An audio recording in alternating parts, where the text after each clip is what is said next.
Bueno, hola a todos. Soy el doctor Hugo Acosta, coordinador del módulo de glaucoma de Oftalmo Córdoba 2020, junto con el doctor Nicolás Becerra. Hoy vamos a compartir con ustedes el webinar Clínica de Trabeculectomía, y la verdad que contamos con distinguidas figuras del mundo del glaucoma: el doctor Daniel Grijera, de Argentina, la doctora Andrea Fernández, de Uruguay, la doctora Ana Sansó, de Argentina, y el doctor Jesús Jiménez Román, de México. Gracias por compartir este espacio con nosotros.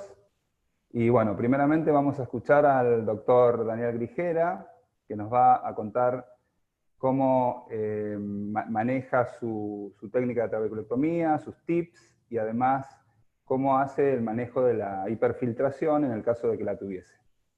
El doctor Daniel Grijera es consultor del servicio de glaucoma del Hospital Oftalmológico Santa Lucía, es además profesor adjunto de oftalmología por la Universidad del Salvador y es miembro del Council de la Asociación Mundial de Glaucoma. Además de todo esto, fue profesor mío. Con él realicé mis primeras traves en el Hospital Santa Lucía, así que es un honor presentarlo. Doctor, cuando quiere compartir pantalla. Muchísimas gracias, Hugo, también a Tiziano y Andrés. Es un placer para mí estar en Oftalmo Córdoba nuevamente, aunque no presencialmente. Bueno, en la trabeculectomía, la técnica que hago, por supuesto, es con anestesia tópica. Utilizo un punto de exposición, habitualmente con Bickel 7 ceros, hay que tener cuidado de no hacerlo penetrante. Luego, la incisión base fornix, cuidando de cortar conjuntiva y tenon además. Del tamaño que uno lo desea, habitualmente pequeño, y luego una disección Roma con la Westcott. La cauterización tiene que ser no excesiva y la hago rectangular. Es muy importante que sean profundos. Siempre se peca por poca profundidad. Si uno hace cortes profundos, puede disecar perfectamente. Yo habitualmente comienzo a levantar con una pinza, como ustedes vieron, y luego con el bisturí voy raspando suavemente el ángulo diedro entre la escotilla y el lecho, hasta llegar al limbo. Ahí vemos la parte grisada, avanzando en forma de un frente. Los cortes laterales no deben atravesar el limbo, y sí la disección llegar hacia córnea, para evitar un Seidel a través de los laterales. La utilización de los antimetabolitos, habitualmente mitomicina al 0,4%, son con varias esponjas grandes para tener un área, y profundas, para tener un área de acción importante y evitar complicaciones. Siempre hacer una paracentesis, que en este caso es con aguja. En cuanto comienza a salir el humor acuoso, ya hemos penetrado en cámara anterior, y luego un corte vertical que dé espacio para que tengamos la trabeculectomía con el punch, que en este caso es un punch de crosafón. Siempre la dicotomía periférica con una pincita delicada y el corte lateral para que sea perfectamente regular. No penetro para reponer, sino repongo por afuera, y se ve perfectamente el corte de la trabeculectomía. La sutura con nylon 9 o 10 ceros, bien hacia la bisectriz. Bien hacia la bisectriz y largo para poder luego enterrarlo adecuadamente. Cuando el punto sale por esclera, a veces sangra un poco, pero al ajustar el sangrado deja de suceder. Un segundo punto del otro lado de la escotilla, y en este caso un tercer punto al medio. Vamos enterrando los puntos, y aquí ya vemos, cuando empiezo a suturar la conjuntiva, que ya están los tres enterrados. La sutura de la conjuntiva comienza bien en córnea y es larga también. Del otro lado, un segundo punto, también largo, como vemos, comenzando en córnea, y un tercer punto, que es lo que llamamos el punto de colchonero, que no todos lo hacen. Hay varios tipos de forma de suturar conjuntiva. Primero, paralelo, bien paralelo al limbo, sale por conjuntiva, vuelve a entrar, ahí empujamos un poquito, vuelve a entrar por conjuntiva donde fue la primera entrada en córnea, tiene que ser la primera pasada bien periférica para que el punto luego quede completamente enterrado. Como última fase de la cirugía, enterramos los puntos laterales y tenemos que queda ningún punto molesta al paciente. Cuando se saca el punto de exposición de Weikri, ya la cirugía ha terminado y el paciente queda confortable. Vamos ahora, compartimos nuevamente pantalla. Ok. Ahí está. Un momentito que abre el PowerPoint. Ahí está. Y vamos a hablar entonces de algunos tips y la hiperfiltración.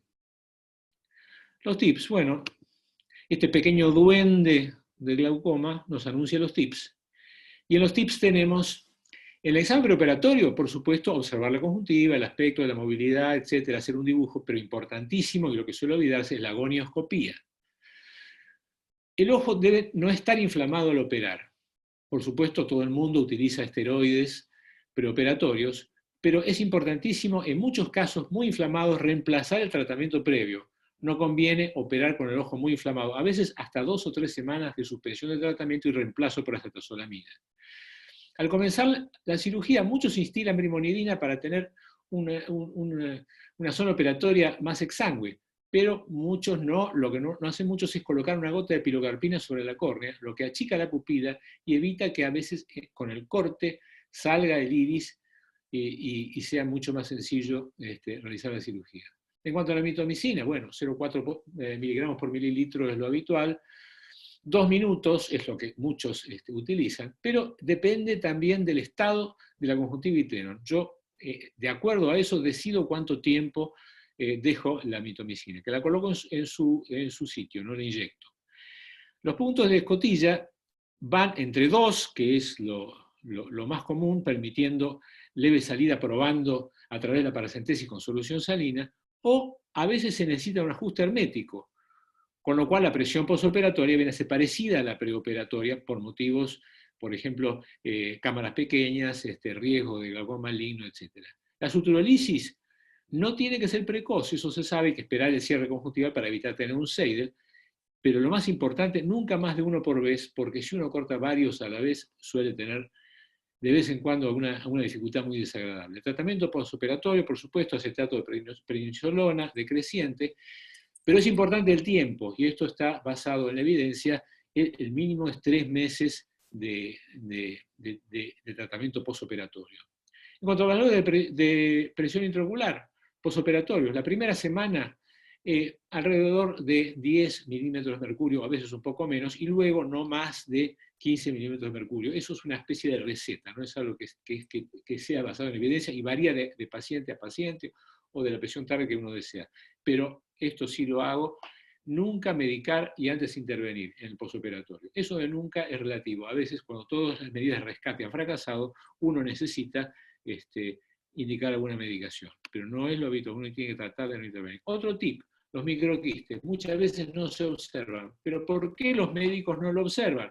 Porque miran justo donde cae la luz y no miran en la penumbra. Al mirar la luz es como una película fotográfica, como que se quemara la foto, entonces no se puede observar justo ahí. Hay que mirar un poquito al costado donde está la zona de penumbra y con gran aumento, por supuesto.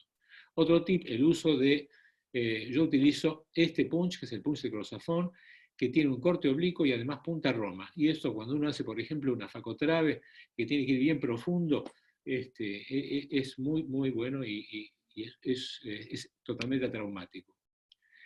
El timing de las medidas de modulación y rescate. No voy a hablar de las medidas, sino solamente del timing. Habitualmente se utiliza todo esto, inclusive el láser postoperatorio, y lo anterior, anti-VEGF, mitomicina y 5FU, puede ser intro postoperatorio. Algo que no se utiliza habitualmente, y tampoco tiene evidencia, pero yo sí lo hago y es un tip, es la compresión, cuando ya no hay Seidel, por supuesto, que mantiene el funcionamiento de la ampolla. Comprimo tomo la presión auricular antes de comprimir, comprimo y vuelvo a tomar la presión intraocular. Cuando se necesita el needling, hay que tener muy en cuenta esto, que si han pasado 3 semanas o más, todo esto, algunas de estas cosas hay que volver a repetir porque ya hay cicatrización. Y por último, bueno, la revisión quirúrgica es otra medida de rescate, pero ya es más traumática. No hay una definición de hiperfiltración, de manera que para esta presentación yo digo que la hiperfiltración es una ampolla elevada que excede un cuadrante, por ejemplo, ya 180 grados de ampolla, por ejemplo, ya indica que hay una filtración mayor. Con hipotonía clínica. ¿Qué es la hipotonía clínica? La hipotonía estadística es 6,5 milímetros, pero clínicamente hay problemas cuando es menos de 5 milímetros. Esto varía también de paciente a paciente. Hay pacientes que tienen 2 milímetros y tienen perfecta la mácula, no tienen problemas, no tienen descubrimiento coroideo, pero en general los problemas comienzan con esos valores. Y sin Seider, es decir, puede haber hiperfiltración con Seider, por supuesto, pero me voy a referir en esta exposición qué hacemos cuando no hay Seider. Y de experimento coroideo, y muchas veces hay experimento coroideo con hiperfiltración, pero cuando hay un experimento coroideo con hiperfiltración, en general se debe el experimento coroideo a la hiperfiltración. Vamos a seguir entonces. ¿Cómo resolverlo? ¿Cómo lo resolvemos? Con nitrato de plata, con tricloruro acético, con crío, con diatermia, con colocación. Lo que menos resuelve es la reformación con viscoelástica, porque la viscoelástica no resuelve nada, simplemente es necesaria cuando hay contacto entre el cristalino y la córnea. La sangre autóloga nunca me ha resultado a mí. De manera que vamos directamente a lo que resulta, la resutura transconjuntival. La resutura transconjuntival es una medida sencilla de hacer y que muchas veces resuelve nuestros problemas. Requiere una ubicación previa y correcta del flap, que pueda verse el flap. El flap puede verse por visualización directa, pero a veces es necesario, antes en la lámpara de hendidura, colocar una lente de Hodgkin, Rich o Blumenthal para visualizar dónde está y anotar en nuestra ficha dónde está el punto para luego, cuando uno va a quirófano, realizarlo. Ese es el esquema de cómo se realiza la sutura transconjuntival.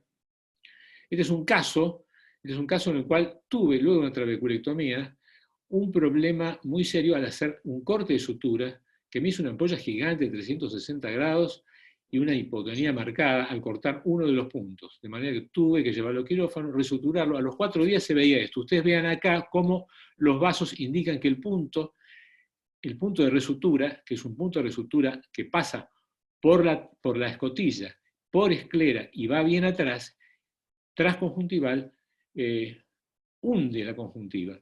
Pasado el tiempo, a los 6 meses, vean cómo la conjuntiva prácticamente pasa por encima y no se observa el punto. Esto resolvió mi problema. El punto lo di bastante ajustado, pero como el punto luego se va enterrando, la presión intraocular, sin embargo, fue la que realmente necesitaba. Las suturas de compresión, esto ya es cuando tenemos una pérdida importante en el postoperatorio inmediato y tenemos complicaciones como una hipotalamia, presión muy baja, incluso desprendimiento coroideo. Y esta es la técnica de Marlene Moster, que en realidad es Marlene Moster y Trubnik del mismo hospital, del Wills, y que consiste en pasar varios puntos que comienzan en córnea, pasan por la córnea, intracorneales, siguen intraesclerales y, como el punto que yo les había mostrado recién, pero en toda la parte de la ampolla. Incluso, y vean acá, esta es la parte de la escotilla, también atraviesa la córnea, pasan a través de la zona de la escotilla y salen por atrás. Estos puntos van bien ajustados, y no hay que tener miedo al tema de la presión intraocular, que puede estar elevada al principio, y luego, a medida que se van enterrando los puntos, va desapareciendo y resuelve nuestro problema. Mi hijo Pablo presentó en Faco Extrema una presentación en un caso que compartimos, y también yo tuve más de un caso y que lo pude resolver perfectamente con esto. Yo creo que es una de las grandes soluciones. Por supuesto, a veces lo que nos queda es resuturar el flap esqueral, cuando sabemos o suponemos, por ejemplo, por VM, que tenemos una alteración en el flap, o lo supimos durante la cirugía, que tuvimos un problema en el flap, conviene hacer una resutura del flap escleral. Resutura que, como en este caso que tuve, inyecté viscoelástica, porque al inyectar solución salina puede salir por todos lados y no lo podemos ubicar en el lugar donde sale con más cantidad, y luego hice esta sutura, con lo cual pude resolverla. La resutura del flap escleral a veces no puede hacerse, y a veces incluso hay que colocar un parche de esclera para poder resolver el problema. Por último, esta última diapositiva nos muestra, es un trabajo muy interesante, que muestra los resultados a largo plazo de la trabeculectomía. La trabeculectomía es una cirugía en la cual hay que tener en cuenta los muy buenos resultados que tiene, sobre todo para los pacientes de glaucoma avanzada. Este es un trabajo que durante 10 años se tomaron los pacientes retrospectivamente. Esto fue en el Reino Unido, Keith Martin, Rupert Baum, Watson, son gente que opera mucho, y es sobre más de 600 pacientes, creo, y a lo largo de 20 años de seguimiento. Trabajo retrospectivo con todas las fallas de retrospectivo, pero ustedes vean los porcentajes de éxito sin medicación de un 60% y cerca del 90% con medicación tópica adicional. Claro, el promedio da muy buen resultado, pero es interesantísimo ver la diferencia en los diferentes diagnósticos. El glaucoma uveítico tiene un diagnóstico bastante malo. El glaucoma pseudofoliativo tiene un pronóstico bastante bueno, igual que el glaucoma primario de ángulo abierto al principio, pero luego de un tiempo comienza a perderse porque el proceso sigue, y vean cómo esto va empeorando. El glaucoma de ángulo cerrado un poquito menos que el glaucoma de ángulo abierto. De manera que es una cirugía muy buena. Es una cirugía que hoy en día no ha sido desplazada por las otras cirugías, pero cada una de las nuevas cirugías tiene su nicho de indicación. Esto es todo, de manera que continuamos, y agradezco nuevamente el que me hayan invitado. Continuamos, Hugo. Muy bien, bueno, fantástica la presentación, Daniel. Perfecto. Excelente. Buena. Una consulta en relación a la anestesia. ¿Utiliza anestesia tópica, que es solamente colirios, o realiza algo más de anestesia? En colirio, directamente. Bien, perfecto. Colirio, incluso cuando hago la iridectomía no hay problema, nunca tengo problemas de dolor en ese sentido. Realmente solamente utilizo anestesia tópica. Fantástico.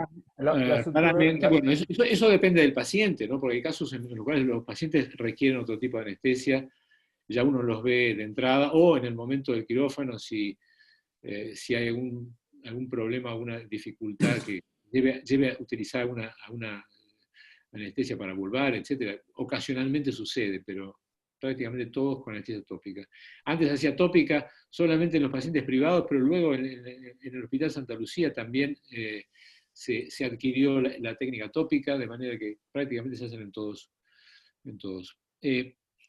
Para dejar de compartir pantalla, ahí está, bien. Listo.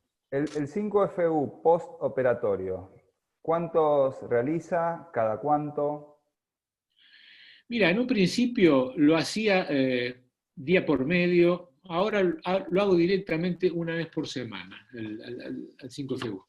Y lo hago en forma, a pesar de que el 5FU puede actuar inyectándolo en el lado opuesto, siempre lo hago en el sitio de la ampolla, por detrás de la ampolla. Y cuando empieza a actuar el 5FU, ya se inhibe la cicatrización, y uno puede llegar a hacer varias semanas, porque ya comienza a inhibir la cicatrización. Por eso la cicatrización se completa a los 15-20 días, pero cuando uno empieza a inyectar 5FU, uno puede continuar haciendo 5FU. Y lo hago semanalmente, y por supuesto cuando aparece el típico puntillado, lo dejo de aplicar, porque después puede aparecer una úlcera. Pero no suelo utilizar 5FU postoperatorio, sinceramente.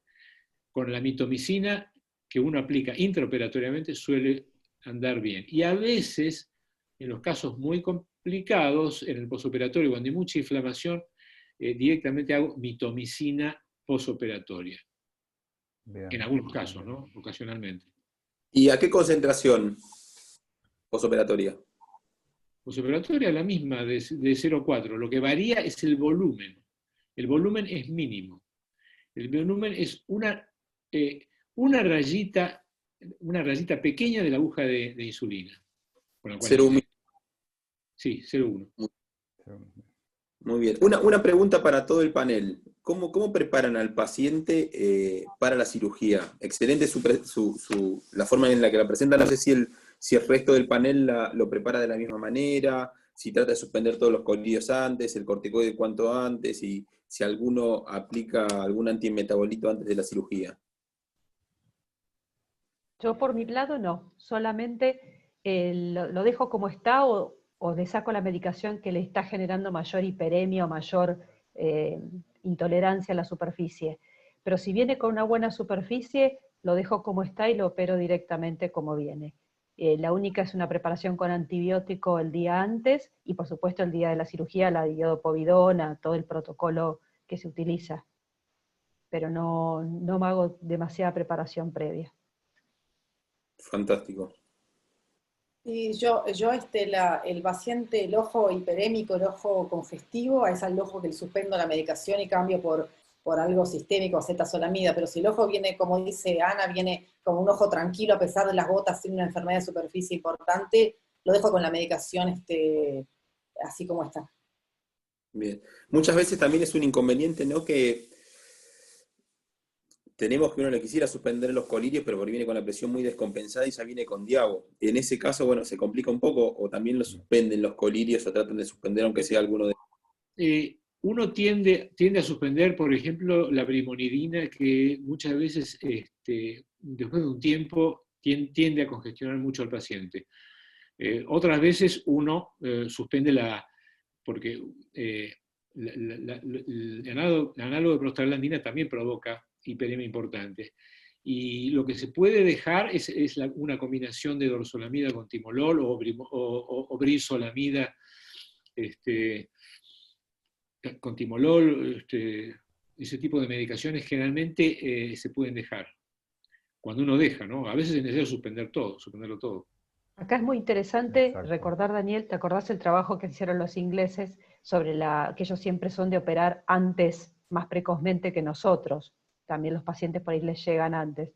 Pero la realidad es que, en mi experiencia, las veces que he operado pacientes con muy poco tiempo de tratamiento médico, he tenido muchísimo mejor respuesta en cuanto al tipo de ampolla a largo plazo que en pacientes que han tenido muchos años de tratamiento médico. Es decir, la misma cirugía, mismo antimetabolito, o sea, haciendo los mismos pasos, las conjuntivas son totalmente diferentes, y eso es importante considerar, ¿no? El daño es un paciente que lleva 10, 15 años de medicación, pues decís, bueno, se lo suspendo 10 días antes, los 15 años la metaplasia que tiene ya no se la podés revertir, con esa ampolla vas a pelear mucho tiempo.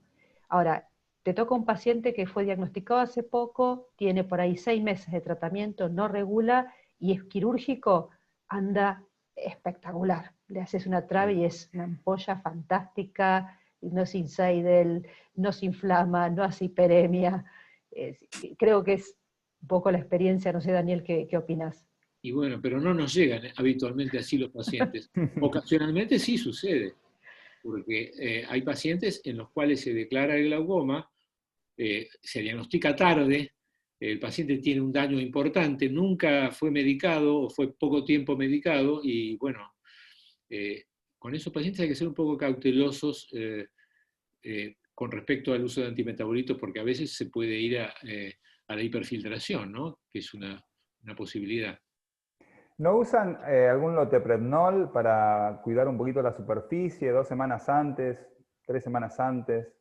Si el paciente está muy congestivo, muy hiperémico, aparte de suspender el análogo de prostaglandina y por ahí sustituirlo por un acetazolamida vía oral. Me gusta la fluorometolona, que es lo que yo habitualmente indico antes, y luego de terminado, a veces el periodo de 3 meses de usar decrecientemente la prednisolona, Sí. le doy, no sé si, no tengo evidencia de qué efecto tendrá, pero le doy fluorometolona 1 o 2 veces al día durante un tiempito más. Bien, Me gusta que esté descongestionado lo más posible. Perfecto. Yo creo que hace algunos años sí se recomendaba suspender en caso de que hubiera seguridad al suspender los medicamentos antiglaucomatosos, se recomendaba suspenderlos. Yo creo que en la actualidad la mayor parte de los cirujanos no los suspende. Yo no los suspendo ni doy un tratamiento previo en la mayoría de los casos. Como dice la doctora Censó, realmente, si ya es un paciente que tiene tanto tiempo de estar con tratamiento, pues realmente en los días previos no va a haber gran diferencia. Es mi opinión. Yo tampoco, aclaro que no lo suspendo casi nunca, pero cuando el ojo está muy congestivo, el ojo está muy rojo, porque a veces tenemos ese tipo de ojos, yo le doy el turno al paciente digamos, calculándole de por lo menos 2 o 3 semanas previas de suspender la medicación. Hay ojos muy, muy congestivos y yo creo que el resultado en esos ojos no suele ser bueno.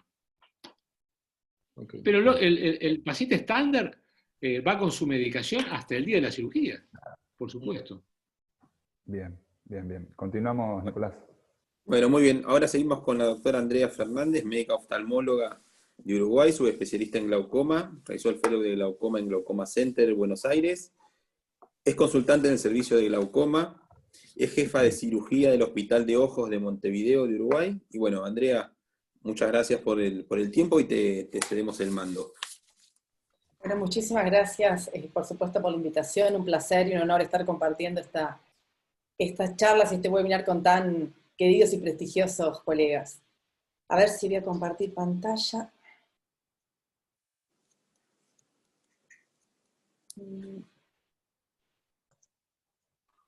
Bueno, les voy a mostrar ahora mi presentación que tiene unos tips, unos videos para ver cómo puedo mejorar el éxito de mi cirugía.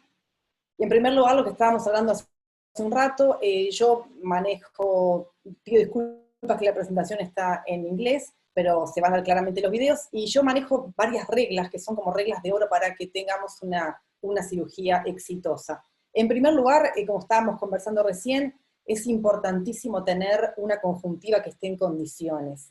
La hiperemia conjuntival nos va a hablar de una conjuntiva que está activada, que está inflamada, y eso reduce la probabilidad de éxito de la cirugía, porque tiene una respuesta cicatrizal que es exagerada, como consecuencia del uso crónico de las gotas, sobre todo si tienen conservantes. Y justamente para maximizar el éxito de la cirugía, es aconsejable que reduzcamos las gotas hipotensoras y eventualmente suplementar con terapia sistémica, con acetazolamida, y también, si la inflamación es importante, agregar algún antiinflamatorio justamente para evitar una respuesta exagerada a la inflamación.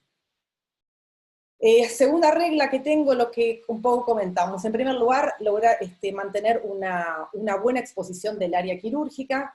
Me gusta hacer una inyección, separar bien los planos, y lo hago mediante la colocación de antimetabolitos, que los coloco de forma inyectada, más o menos a 4 o 5 milímetros del limbo, y con una esponja trato de evitar que llegue hacia adelante, por eso es que la corro un poquito hacia atrás. Después logro una separación de los planos, es importante. Ya con la mitomicina logramos la separación de ambos planos. Después hacer una disección lo más delicada posible, tratando de evitar cualquier tipo de traumatismo sobre la conjuntiva. La disección tiene que ser, me gusta que sea bien posterior, hacia los laterales sobre todo, para justamente tener ampollas que filtren de forma difusa hacia atrás, y acá es muy importante hacer una buena disección. Después, en segundo lugar, me gusta hacer una buena limpieza del área que voy a tallar en flap escleral. Cualquier adherencia, cualquier resto de tenon puede propiciar la adherencia de la conjuntiva, por lo tanto me gusta hacer una buena limpieza de la zona quirúrgica. Después, lo importante es tallar un buen flap escleral. En primer lugar, como dije, una disección bien posterior, limpiar la zona, y tallar a 1 milímetro del limbo aproximadamente, justamente para lograr una filtración posterior. Recordemos siempre que el grosor del flap va a determinar la filtración. Cuanto más fino sea el flap, más va a filtrar. Me gusta hacer un túnel escleral y tener un plano único en la disección del flap para evitar escalones que propicien también la adherencia. Vamos a ir realizando lentamente hasta lograr visualizar las estructuras del limbo, y pasamos al siguiente paso. que previo a hacer la esterectomía, mi regla número 4, me gusta hacer una paracentesis y identificar claramente las estructuras que vamos a diseccionar. Yo hago un corte de atrás hacia adelante, identificando el espolón, haciendo un corte hacia el frente, y después rebatiendo hacia atrás el tejido para identificar bien las estructuras. Ahí se ve claramente la malla trabecular. Esto se puede lograr mediante el uso de tijeras o directamente a través del uso del punch, pero siempre es bien importante que logremos identificar las estructuras. Antes del cierre vamos a hacer una toaleta, un peinado de los pilares del iris para evitar que quede enclavado, con esas pupilas quedan como si fueran discóricas hacia arriba traccionadas. Es importante liberar los pilares para evitar justamente la oclusión del ostium por el iris. Y antes de cerrar la tapa escleral con 2 puntos de nylon, me gusta chequear la filtración para darle la tensión. Yo no hago suturas liberables, directamente hago una suturolisis con láser si lo necesito, pero antes de cerrar me gusta chequear la filtración. Y otro tip que tengo es hacer las suturas, los puntos largos, como decía el doctor Ligera, y a la hora de enterrar los nudos, me gusta enterrar el nudo hacia adelante, y lo que logro con el entierro del nudo hacia adelante es generar una especie de espacio entre la tapa. El nudo me crea un espacio virtual que hace que la filtración sea aún un poquito mayor. Después, por último, tengo el último paso, que en realidad es el paso final, como que uno está medio apurado por terminar, le parece que ya hizo todo, y el 6 del posoperatorio es un factor de riesgo importante para una falla de trabeculectomía, y por lo tanto trato de hacer una técnica de cierre hermético que minimice las fugas, sobre todo tempranas, y es importante tomarse como el tiempo para hacer este procedimiento. Lo que hago, en primer lugar, voy a hacer como un surjet. Es importante tomar en este momento conjuntiva y tenon juntas. Si uno toma solamente la conjuntiva, la tenon se remanga atrás como una especie de pollerín que queda haciendo como un freno, y eso hace que las ampollas no sean difusas hacia atrás, quedan como cortadas. Después voy haciendo una especie de surjet en el cual voy tomando el tejido de conjuntiva y luego lo voy anclando adelante hacia el limbo corneal para evitar de esta forma fugas. Lo hago con una especie de como un surjet, como un colchonero. Utilizo una sutura de Vicryl, 8 ceros. Esta es una técnica propuesta por Weiss, esta técnica de Weiss modificada. Se lleva un poquito más de tiempo, sí, pero lo que logramos con esta técnica de cierre es que logramos un cierre totalmente hermético, y evitamos justamente los 6 del posoperatorios. Es importante que no nos apuremos a la hora de realizar este tipo de cierre conjuntival. A ver si vamos a adelantar un poquito el video. Estas son las partes que más tiempo lleva la cirugía, pero queda bien hermética, queda bien prolija, el paciente no siente molestias de los puntos, porque quedan simplemente un punto a cada lado del surjet, y como son puntos del backfill, después se liberan solos. Simplemente si uno quiere liberar, corta de un lado y saca el punto del otro lado. Básicamente, y bueno, y la última idea puedo decirles que los pequeños detalles son vitales y hacen que las cosas importantes sucedan, pero hay que tomarse el tiempo de hacer cada paso de la trabeculectomía de forma efectiva para lograr un éxito en nuestra cirugía. Bueno, excelente, Andrea, más que claro. Una pregunta. Antes de entrar en cámara anterior, digamos, con el 15 grados, ¿ponés solución viscoelástica o habitualmente no? No, depende. Si tengo una técnica, estoy haciendo una técnica combinada, una facotrabeculectomía, directamente cuando coloco el lente intraocular no retiro el viscoelástico y después hago la trabeculectomía. Si tengo una cámara muy estrecha o un periférico muy estrecho, sí hago una paracentesis, coloco viscoelástico y después hago la trabeculectomía, justamente como tengo tan aproximado, y yo un corte de atrás hacia adelante para no lastimar o lesionar el iris que tengo aposicionado. Fantástico, excelente. Muy buena tu técnica, Andrea. ¿Siempre haces la escleroqueratectomía tan grande? Sí. En realidad no es tan grande, tendrá más o menos una tapa que tenga 4 milímetros aproximadamente, y la trabeculectomía deben ser más o menos de 3 milímetros, más 2 y algo, no llega a ser más. Sí, hago trabeculectomías bastante grandes, sí. Por eso es importante al final, como cuando das los puntos de nylon, chequear la filtración, para que no sea una filtración excesiva. La hermeticidad es todo. Y con 2 puntos, solamente con dos puntitos en los vértices, conseguís un buen cierre, digamos. Sí, prefiero apretar un poco los puntos de más. Si Sí. tengo que apretarlos, más vale que me quede un poco alta la presión y hacer una suturolisis después, que tener que estar lidiando con las hipotonías o con las hipotalamias. Entonces sí, hago con solamente 2 puntos, me es suficiente para manejar bien el flujo. Perfecto. Otra cosita. ¿Notaste alguna diferencia importante entre las ampollas post-mitomicina C con respecto a las post-5FU inyectable? Sí, lo que noté sí diferencia es entre, yo utilizo siempre mitomicina C como antimetabolito para las cirugías filtrantes.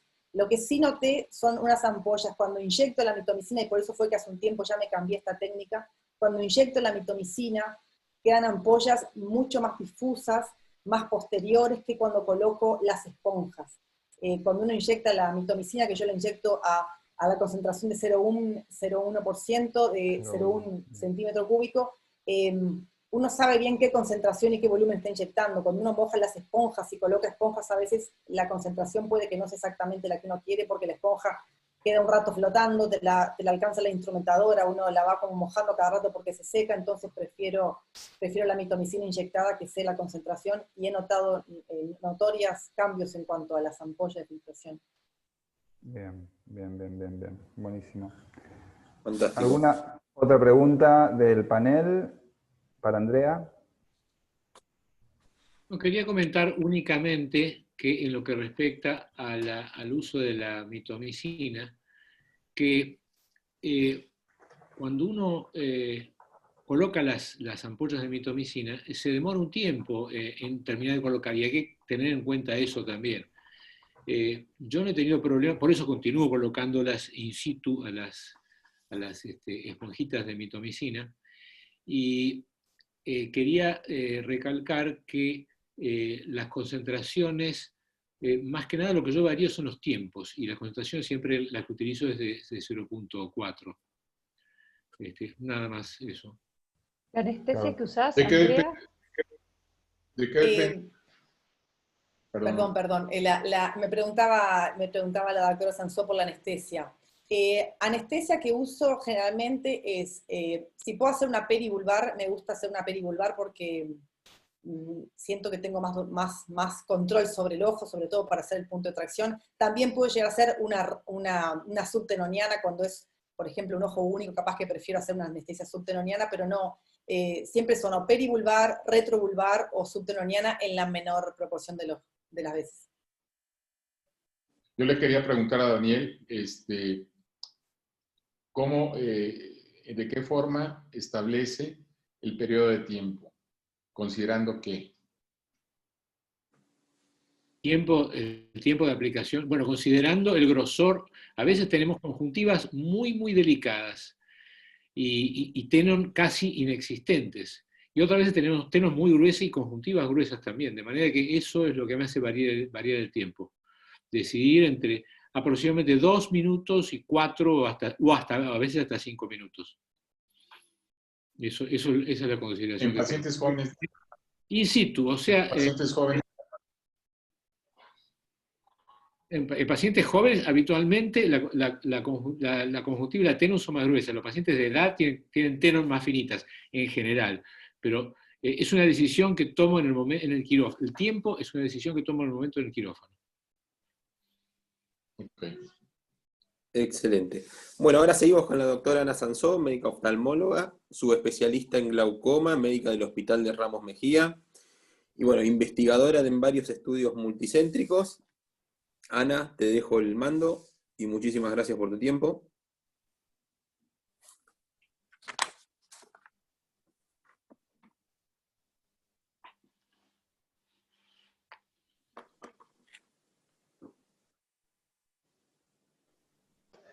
Muchas gracias.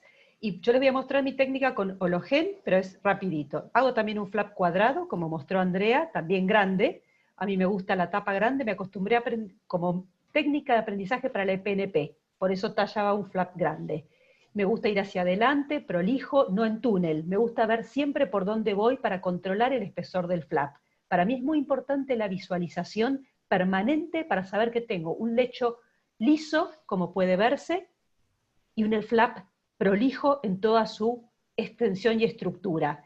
Ir siempre mirando el filo por donde va y usar instrumental recién, o sea, nuevo, de un solo uso. Me gusta colocar, antes de entrar en cámara, hacer una paracentesis que me gusta tenerla por lo menos casi 90 grados de la ubicación. ¿Por qué a 90 grados aproximadamente? Porque si yo tengo que meterme con una segunda mano para entrar a trabajar en esta zona, tengo mucha mayor facilidad de acceso con la segunda mano desde aquí hacia el sitio del ostium, que si entro con una apertura en este lateral, muy cerquita de la hora. Entonces, esto me da maniobrabilidad para despegar el iris o un coágulo o la situación que tenga presente. Y coloco viscoelástica liviana. A mí me gusta usar liviana y ponerla. ¿Por qué quiero usar liviana? Porque la liviana me protege el endotelio corneal, me protege el cristalino, y además evita una descompresión brusca del ojo, lo que va de esa manera a evitarme el split out que se puede ver en los casos de glaucoma avanzado. Como dijo Daniel, en este caso tengo puesta pilocarpina, por eso la pupila se ve pequeña. Fíjense que el tallado empieza como por encima de la zona gris, la apertura, la marcación hacia atrás, bien prolongada, o sea, me voy hacia esclera, hacia la parte posterior, y luego recién entro por la zona del medio como todos. Ahí identifico, corto con tijera, busco que esté presente la zona de la trabeculectomía, voy trayendo hacia mí todo lo que es el piso de ese lecho para poder identificar dónde está el trabeculado y cortar por debajo de ese trabeculado para poder asegurarme que estoy haciendo una trabeculectomía, siempre mirando dónde pongo la tijera. Y el cierre lo voy a realizar con 2 puntos desde los extremos, ambas tapas, también largos y profundos, como explicaron tanto Daniel y Andrea. De esa manera, el primer punto lo coloco ligeramente más ajustado y el segundo más flojo, porque de esa manera me aseguro la filtración que yo quiero tener.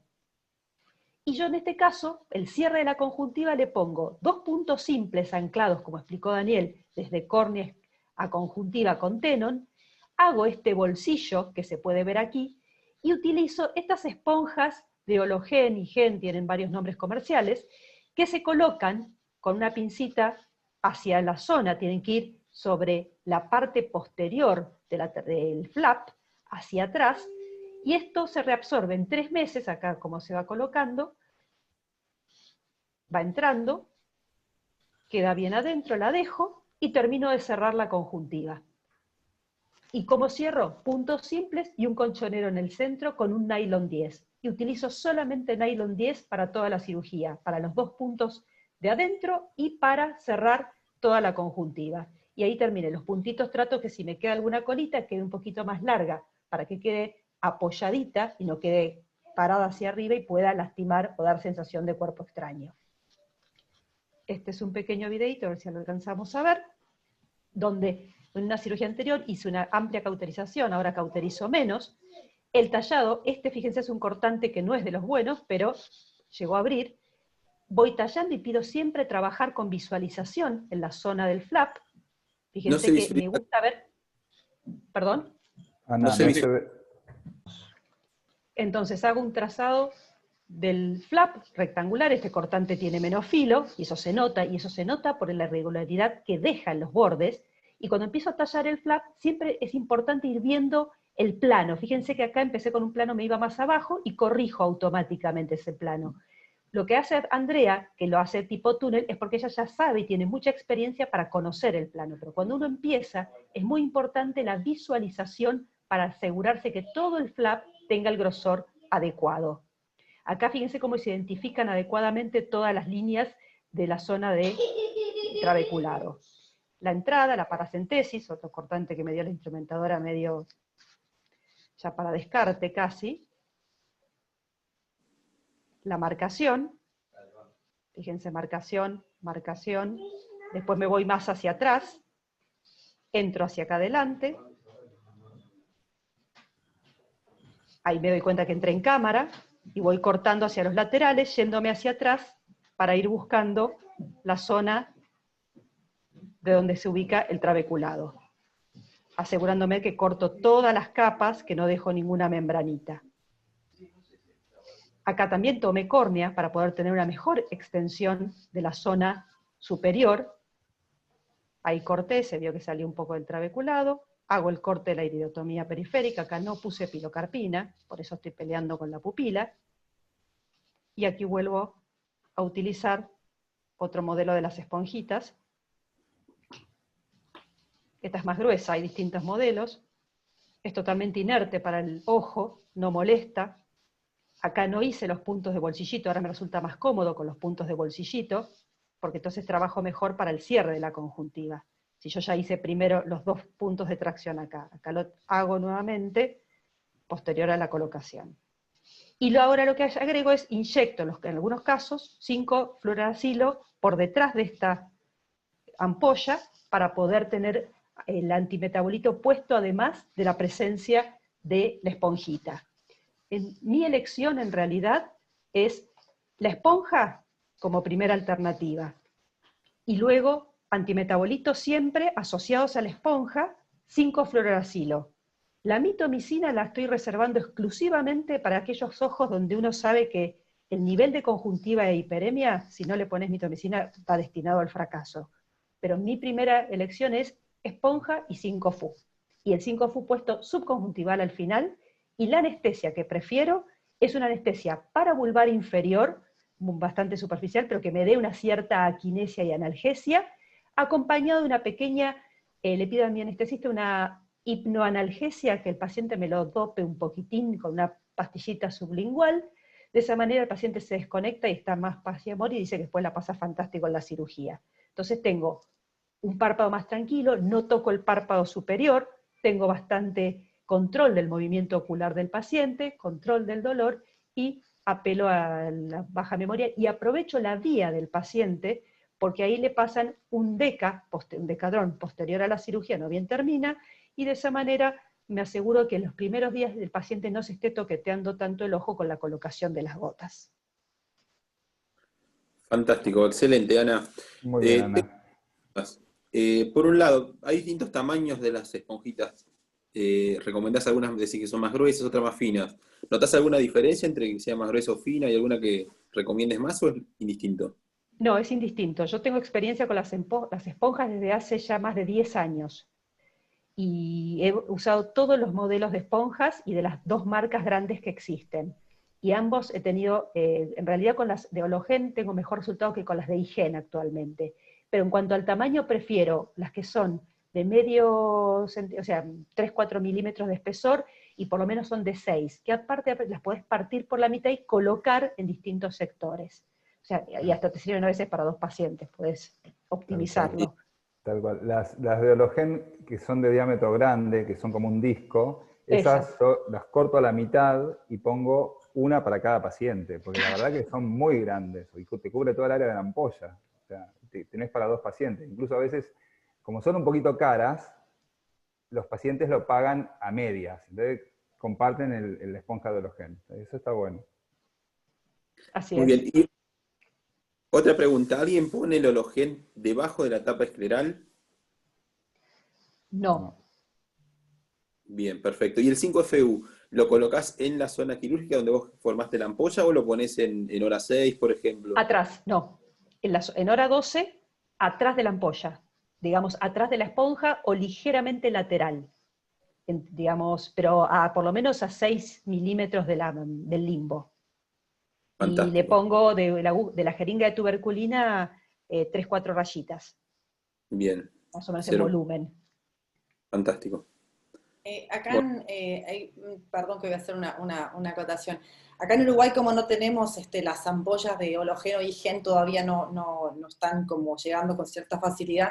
Lo que suelo hacer a veces cuando tengo conjuntivas muy hiperémicas, aparte de hacerle el antimetabolito inyectado, al final de la cirugía le inyecto también antiangiogénicos como complementarios.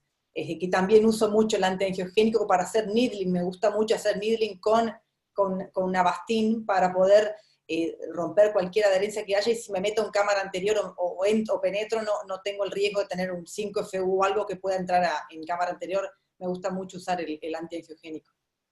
Está buenísimo lo que propones. El tema es el costo del antiangiogénico para hacer needling solamente. Pero está buenísimo.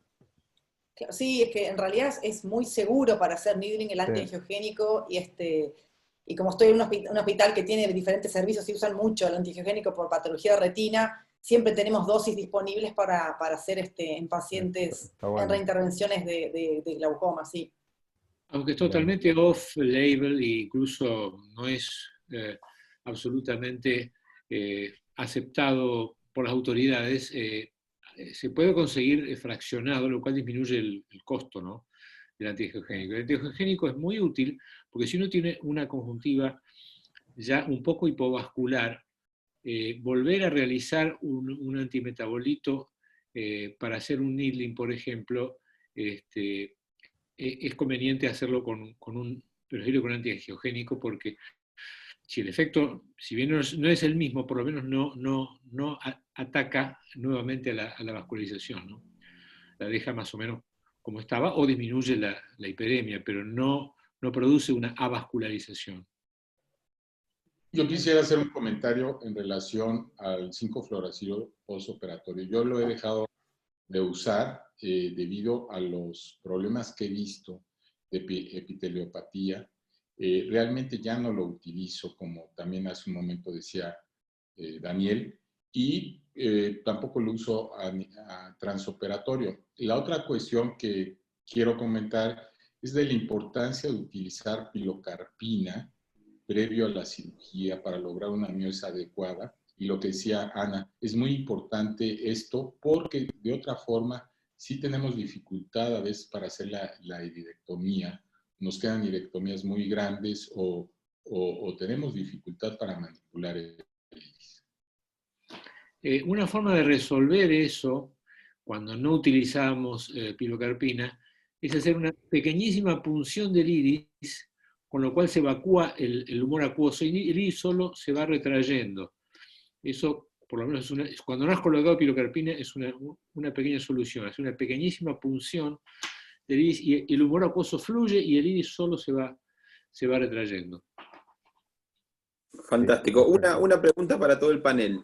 ¿Alguien realiza tenectomías en alguna circunstancia? ¿Lo realizan de rutina o en algunas circunstancias llegan a realizarlo o nadie lo hace? No. Y hoy por hoy no está recomendado porque la Tenon forma parte también de los mecanismos fisiológicos para la reconstrucción de una ampolla y para que el humor acuoso tenga su circuito post-ampolla después, en cierto aspecto. Y además, si usas antimetabolitos, te corres el riesgo que esa conjuntiva que adelgazás tenga después complicaciones. Fantástico. No todo es blanco-negro. En una época, en los ojos que tenían Tenon muy gruesas, que a veces existen muy gruesas, hace unos cuantos años ya no lo hago, pero hacía tenonectomía, pero con el cuidado de que la tenonectomía, como es un tejido elástico, hay que hacerla bien al ras, hay que estirar la tenon al máximo y cortar bien al ras, de manera que nos queda solamente la conjuntiva, porque si hay tenon en la zona donde está la escotilla, seguramente ahí se va a tapar. Si uno la corta bien al ras, por lo menos fue mi experiencia cuando yo la hacía, hay que estirar mucho, es como un chicle la tenon. Entonces cortarla muy, muy al ras, de manera que queda el borde del corte queda muy, muy atrás y lejos del área de la escotilla. Bien. Solamente en esos casos lo hacía y no tenía problemas, ¿no?, en ese momento. Yo ahora, con el uso de antimetabolitos, la mitomicina, etcétera, y el manejo postoperatorio, no tengo inconvenientes. Para mí la tenon y la conjuntiva hay que amarlas, tocarlas lo menos posible y hacer la cirugía menos traumática posible. Sacar la tenon es un trauma. Para mí agrega obviamente una cuestión inflamatoria en el postquirúrgico inmediato. Pero bueno, también en algún momento lo hice, hacía tenectomía. Es que muchas veces uno ve unas tenon que son tan pero tan gruesas que resulta sí, te da bronca que sea tan chicloso. Claro, pero bueno. ¿Todos hacen un corte, digamos, base Fornix o alguien hace base Limbo? No, Yo empecé con base limbo. A mí me gusta hacer base, perdón, Ana, sí. No, y convertí a base Fornix por el tiempo. Bueno, Bien. yo empecé haciendo mucho base Fornix, como es la escuela del Hospital Santa Lucía, y tuve buenos resultados, pero cuando empecé a operar en privado y después cuando empecé a operar para mí también, y bueno, mudé a base limbo con la técnica del blefarito, con sutura liberable, o sea, siempre priorizando la hermeticidad, que sea una hermeticidad funcional. Entonces, le hago 2 puntos en los vértices simples y un buen liberable para poder tener un buen manejo postquirúrgico inmediato de la presión. Y el cierre conjuntival lo hago con doble surchet, algo parecido a lo que no hacía que hace Andrea, pero solamente conjuntiva y tenon, doble subset continuo. Y me da muy buenos resultados. La verdad que hacer ese limbo con la incisión conjuntival bien posterior, utilizando un blefarito que me sirve para traccionar el ojo, la verdad que no tengo inconvenientes. No tengo nunca Seidel. ¿Qué es el blefarito, Hugo? Porque no sé si todos los que escuchen esto lo van a saber. Explícalo. El blefarito es un bléfaro pediátrico que está adaptado para poder separar la conjuntiva y la tenon y lograr un espacio escleral libre de conjuntiva y tenon. Entonces uno puede hacer la trabeculectomía convencional con un buen espacio retrayendo la conjuntiva, ¿sí? Y bueno, es eso. Haciendo un abordaje pones un blefaróstato como en la incisión, digamos. Exacto, tengo un video. Es un microseparador de conjuntiva, en realidad, ¿no? Exacto. Claro, es un microseparador de conjuntiva que se consigue en algunos sitios. Lo hacían en Córdoba, lo hacían incluso en Estados Unidos. Si quieren, puedo compartirles pantalla después de que el doctor Jiménez dé su charla y lo vemos. Eso es muy sencillo. Presentamos al doctor, ¿sí? Jesús Jiménez es Jesús Jiménez Román, es jefe del servicio de glaucoma de la PEC, es investigador nacional nivel 1 del Sistema Nacional de Investigaciones, es presidente del Comité Hospitalario de Bioética de la PEC también, es profesor del curso de posgrado de alta especialidad en glaucoma de la UNAM, fue presidente del Colegio Mexicano de Glaucoma, miembro del board de directores de la Sociedad Panamericana de Glaucoma, presidente del Subcomité Técnico de Glaucoma División 2020 de Latinoamérica y, bueno, coordinador del Comité de Glaucoma de la Agencia Internacional de la OMS. ¿Podés compartir pantalla, Jesús? Te escuchamos. ¿Ya está? ¿Ya está? ¿Ya la ven o no? Sí. Ok. Bueno, pues muchas gracias, compañeros, Daniel, Andrea, Ana, por la invitación y por permitirme compartir mis ideas y mi punto de vista. Esta técnica, como ustedes ya saben, es una técnica muy generalizada desde hace muchos años y es la reina de la cirugía de glaucoma, a pesar de todos los avances que ha habido y el armamentario quirúrgico con el cual contamos hoy en día, pues sigue siendo la técnica reina en cirugía de glaucoma. Como les decía, la trabeculectomía es considerada aún hoy en día en la cirugía reina. Ya hemos hablado de algunos de los aspectos relevantes dentro de los factores que influyen en el éxito de la cirugía. Estos nada más como recordatorio de lo que ya hemos visto. Uno de los aspectos importantes, sin duda, es el colgajo de la ventana, el grosor que debe ser por lo menos 3/4 de la esclera, o por lo menos eso es lo que se recomienda. Y una de las cosas importantes para mí también es la iridotomía amplia, con una base ancha, para evitar precisamente sinequias. Desde el punto de vista de los colgajos, no hay evidencia de que la forma del colgajo escleral pueda afectar los resultados quirúrgicos. Sin embargo, los colgajos largos anterior-posteriores se relacionan más con vesículas gruesas y difusas. Yo quisiera mostrarles parte de una técnica que realizo desde hace muchos años, la cual fue publicada y presentada en ARGO en 1998, y corresponde a una variación de la técnica tradicional de trabequía, en donde el corte del colgajo escleral interno lo hago con una aguja de insulina. En un momento vamos a ver el video para que ustedes puedan ver esta parte junto con algunas otras características de la técnica que yo hago que pueden ser interesantes y que varían en relación a lo que ya se ha presentado. Yo hago la colocación de subconjuntival de lidocaína y, como ustedes ven, al igual que muchos de los speakers que ya presentaron, coloco una rienda en la córnea y la disección que hago es una disección amplia en el sector los sectores laterales y posterior. En los casos en donde colocamos mitomicina para lograr una difusión de la vesícula lo más posterior posible.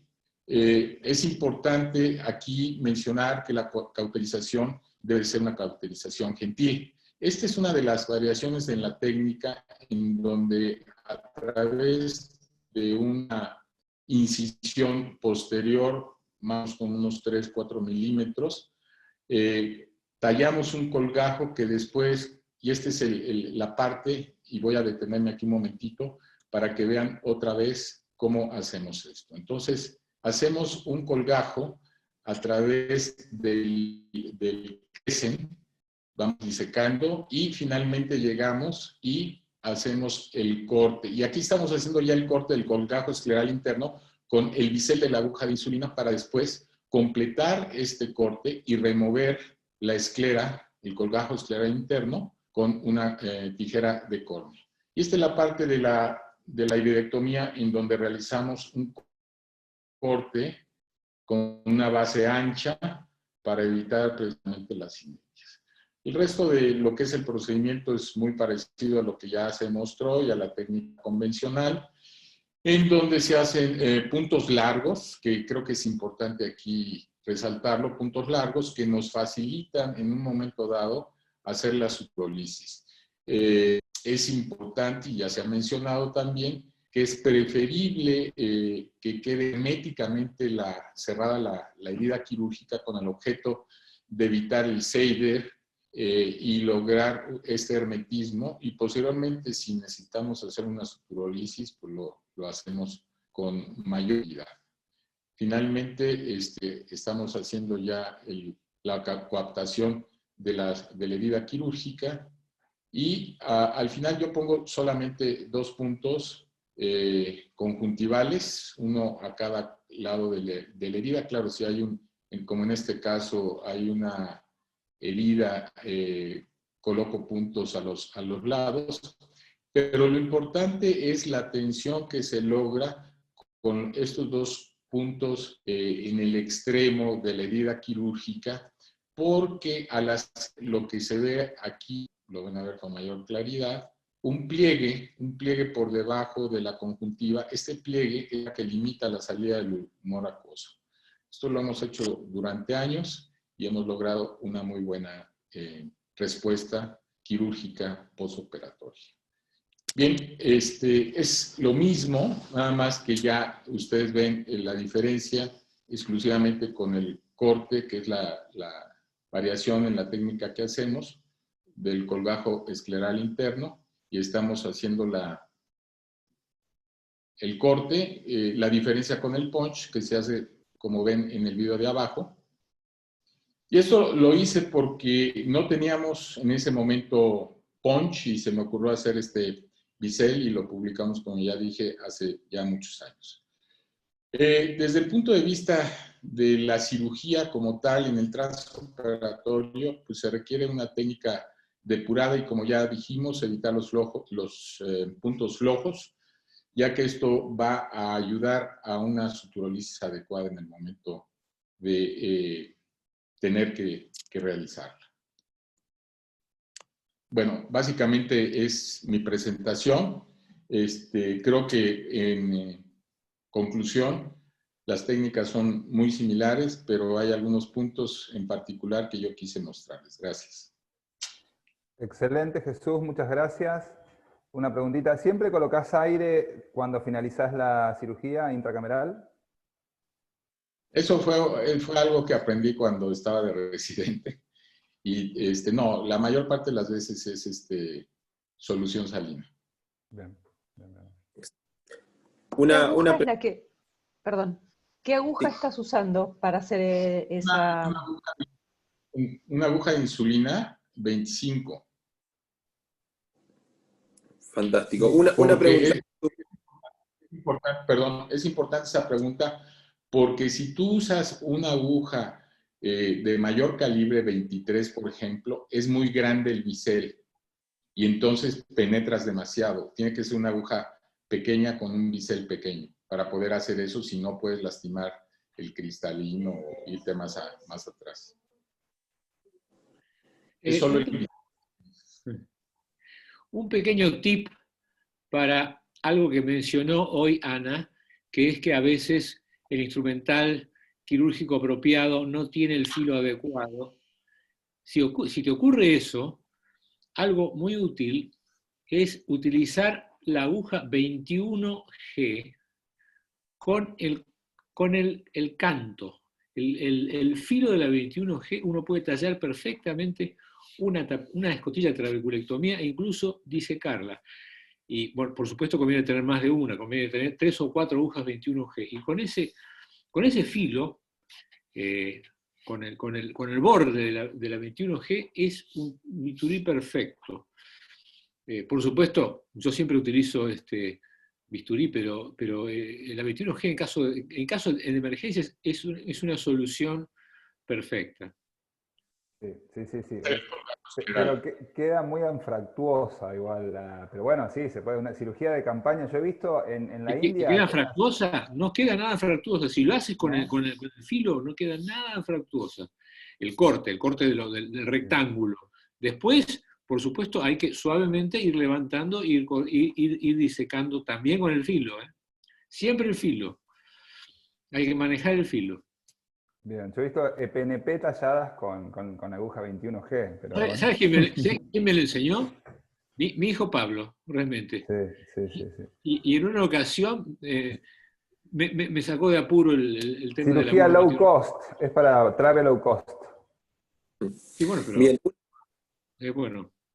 A Jesús le quería hacer una consulta.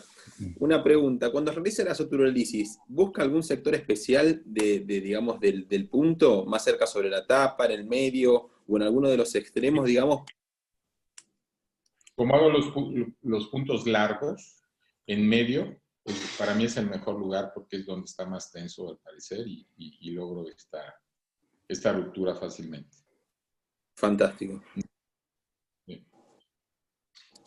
Noto, nadie hace sutura liberable. Yo estoy convencido de que para mí la sutura liberable le apunta un plus a la cirugía y casi no hago suturolisis porque libero la sutura liberable. El tema, Hugo, es que por ejemplo, yo cuando tengo un aparato láser en el consultorio de al lado, ya dejé de hacer liberables porque tengo el láser para hacer suturolisis, entonces me queda mucho más práctico eso que tomarme un tiempo adicional para hacer la sutura liberable. Es muy válido, por supuesto, pero los que tenemos un láser muy a mano, se hace muy práctico la suturolisis. Las dos técnicas son equivalentes. Yo he hecho suturas liberables en el pasado, hacía la de Johnston, Wellington y Seal, y también la de Cohen-Osher, y la verdad que son equivalentes. Pero el tener disponibilidad de un láser prácticamente siempre se puede cortar bien, y el riesgo de que se te corte el puntito o que no lo puedas liberar siempre existe, por más que las técnicas se puede perfeccionar, etc. A veces pasa que se corta el punto y eso a mí no me gustó y por eso pasé a la suturolisis, en la cual siempre se puede cortar. El tema es Además, que la técnica de Osher... Perdón, sí, seguí, Ana. No, que hay un punto importante. La sutura liberable es para el tercer punto. Claro. Y nosotros en la cirugía estamos poniendo 2. Con lo cual, si ya en una trave tenés que hacer suturolisis de uno de los 2 puntos que tenés, es porque ya tenés un problema en el ostium. Porque la pregunta es, ¿por qué tengo que mejorar la filtración? ¿Es un problema de los puntos que puse en la tapa? Entonces ahí es donde entras a ver por qué está fallando. Porque la gente dice, ok, la presión está alta, le hago una sutura y dice, pará, tenés una obstrucción en el ostium tenés un problema en la flap o tenés un problema en la conjuntiva. No necesariamente es un problema. La suturolisis puede ser una cosa preplaneada, como ya lo mencioné. O sea, tengo un paciente que tiene una cámara anterior estrecha, es un glaucoma de ángulo cerrado, y tengo muy estrecha la cámara central, y tengo temor de tener una hipotalamia o una talamia, le dejo bien ajustados los puntos, le hago más puntos, a veces 3 puntos, a veces 5 puntos, en el caso por ahí de un ojo muy pequeño, un anoftalmos, que eso me ha sucedido, y lo voy cortando de a uno, y graduando la salida. Puede ser planificada su suturolisis, no siempre es porque hubo un problema. Sí. En lo particular también, quiero hacer un punto de más, hacer por ahí 3 puntos o 4 la tapa, y tener un postquirúrgico con presión un poquito más alta, y lo voy regulando en los días así cercanos a la cirugía, y voy liberando a medida que voy necesitando. Pero me aseguro de no tener una ampolla hiperfiltrante los primeros días.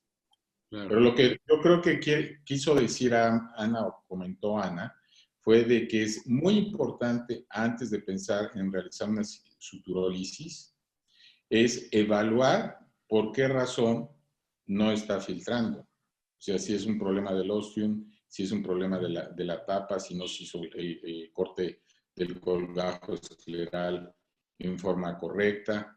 Eso me parece muy importante. No sé si es así, Ana, lo que comentabas. Correcto, sí, apuntaba a orientarse en encontrar las causas de potencial fracaso. Bueno, la gonioscopía es fundamental en esos casos. Y a veces también las imágenes del segmento anterior, ¿no? La VM o el OCT de segmento anterior. Eso es importante para hacer un diagnóstico de por qué no filtra. No, y también sabes que, perdón, otra cosa importante para saber si no filtra o filtra con mucha restricción o necesitas hacer una presión demasiado importante para que salga ese líquido. Esa es otra forma. La presión, la digitopresión puede ser otro dato importante para darte cuenta si hay una obstrucción o si realmente hay una restricción en la salida por las suturas que están muy apretadas. Claro, tal cual. Bien. ¿Cuánto tiempo usan los corticoides postquirúrgicos? 3 a 4 meses. 6, 8 semanas. Sí, yo los uso 2 meses, un poco más de 2 meses incluso. Yo 3 meses. Sí, yo habitualmente 3, 4 meses los utilizo. ¿Hasta cuándo los antimetabolitos? ¿Hasta cuándo podemos hacer un needling o aplicar 5FU en un postquirúrgico? El tiempo máximo que han realizado. Para mí, si el primer mes agoté las instancias, ya para después del segundo mes, raramente me voy a un needling, salvo que planee una revisión de ampolla. Hay que ver qué needling también, ¿no? Porque a veces sucede que se ha pegado la escotilla y no siempre se trata de resolver un quiste de Tenon.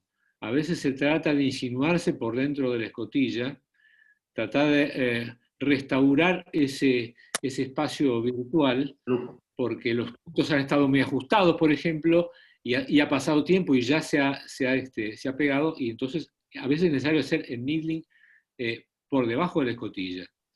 Y haciendo el needling por debajo de la escotilla, incluso se insinúa la aguja en cámara anterior. Entonces uno ya ve que ha liberado la zona esa. A veces es necesario, ocasionalmente es necesario eso. Sí, podés tener IPEMA también, me ha pasado. Tener IPEMA. Sí, y se reabsorbe. Sí, Por supuesto que a veces sucede. Hablando de IPEMA, tuve una de las últimas traves que hice hace poco, tuve un IPEMA que tardó 5 semanas en reabsorberse. Wow. Ya no sabía, ya pensé en lavarlo, pero como veía que aflojaba, dije, bueno, lo voy dejando, atropina, corticoide. Yo digo, esta mujer, ¿qué tiene? Porque tenía primero media cámara y bajó a un cuarto de cámara y estuvo con un cuarto ahí, como 2, 3 semanas que no movilizaba, yo digo, y no resangraba. Hasta que un día, lo fui siguiendo con foto para ir midiéndolo, pero 5 semanas. No lo podía creer. ¿Fue en el momento de la iridectomía que sucedió? En realidad sí, con la raíz del iris, y cuando cierro la tapa, la sangre que estaba saliendo se quedó adentro. Pero eso me había pasado otras veces, que cuando uno cierra, y eso que le había puesto viscoelástica en cámara, un poquito de liviana, el error fue no haberle puesto un poquito más como para empujar la sangre hacia afuera. Empezó a entrar otra vez la sangre, pero no le di importancia porque más de una vez entra un poquito y corta solo y se reabsorbe. Otro tip es tratar de no hacerla demasiado basal, porque ahí está el círculo arterial mayor del iris, y entonces hay que tratar de no hacerla muy basal. Creo que ese fue el Oye, problema. ¿y estaba anticoagulada? No. No estaba anticoagulada. No, y otra cosa que también se puede tener a mano es un cauterio de punta muy finita, que si uno hace una iridectomía muy basal que toca la raíz de inserción donde está todo el círculo arterial, bueno, ahí hacer yo he tenido que hacer pequeñas cauterizaciones puntuales en un sector, y ahí por lo menos frena un poquito ese sangrado tan masivo que es el que te provoca los IPEMAs postquirúrgicos importantes. Sí. O inyectar un poquito de adrenalina y lavar la cámara y bueno. O también bajar la escotilla, comprimir un poquito suavemente y esperar un ratito. Eso también es útil, por lo menos si sangró algo, para que no continúe sangrando. Eso es una cosa que es útil.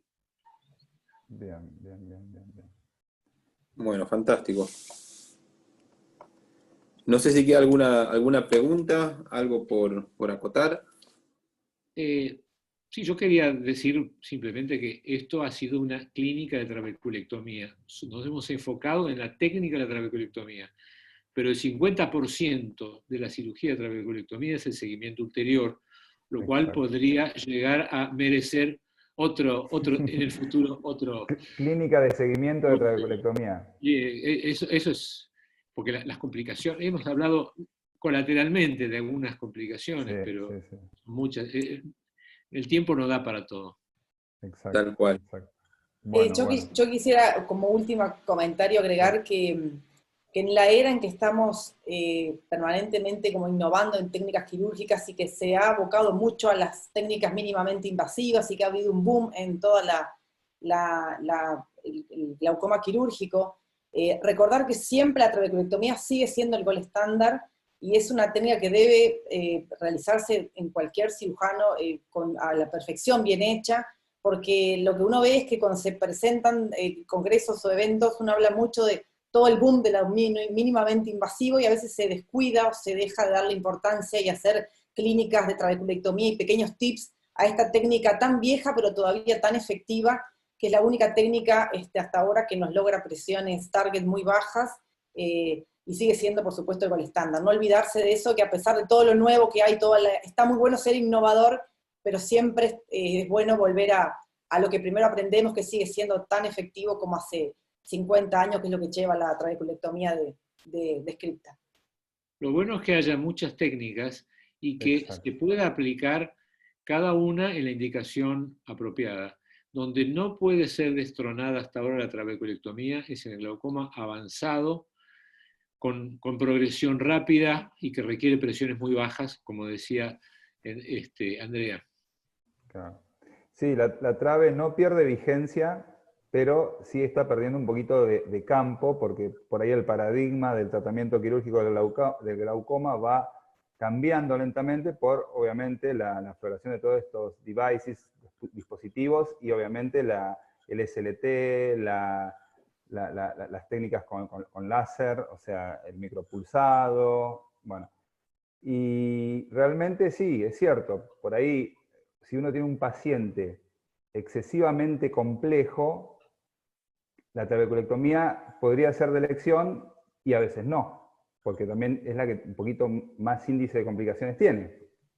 Y bueno, la idea es que uno, como cirujano, pueda de alguna manera tener la plasticidad para conocer todas esas nuevas técnicas, y obviamente siempre tener como haz de la manga la trabeculectomía, es así, o las válvulas, o poder hacer una PNP, y bueno, ir probando con estos MIGS o MEX, como quieran llamarle. Bueno, pero está muy bueno, y felicitarlos por la iniciativa de hacer una clínica de trabeculectomía, que parecería que es una técnica que en los últimos años ha quedado como medio relegada a discusiones, charlas, debates por lo del advenimiento de todo lo nuevo que surgió en glaucoma quirúrgico, así que bueno, Sí. felicitaciones por la iniciativa. Felicitar y agradecer realmente por haber tenido esta posibilidad de discutir esto, ¿no? Bien. Muchísimas gracias. No, la verdad que gracias a ustedes por bueno, a enseñarnos y compartir sus pequeños secretos. Y bueno, en la próxima habrá otra, haremos una de seguimiento, de complicaciones, y veremos cómo lo manejamos. Así que bueno, gracias a todos, gracias Jesús Jiménez, gracias Ana, gracias Daniel y gracias Andrea. Gracias. Gracias. Gracias. Gracias. Y bueno, muchas gracias. Gracias, Será hasta la Nicolás. Ya estamos afuera, ¿no? Pero